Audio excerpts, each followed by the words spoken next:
Canada থেকে আসার পরে ইউএসএ তে নতুন বাসায় এটা আমাদের প্রথম দিন।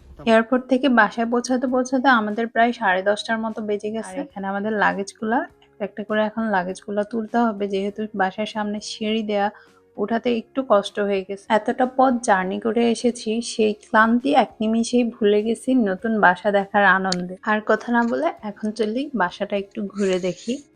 দরজা খুলে প্রথমেই আপস্টেয়ারে যাওয়ার সিঁড়ি। বাসাটা যেহেতু ফার্নিশ বাসা, তাই যা যা আসবাবপত্র লাগে একটা সংসারে সবকিছুই মোটামুটি আছে। ডাউনস্টেয়ারের লিভিং রুম, ডাইনিং রুম আর কিচেন একই সাথে।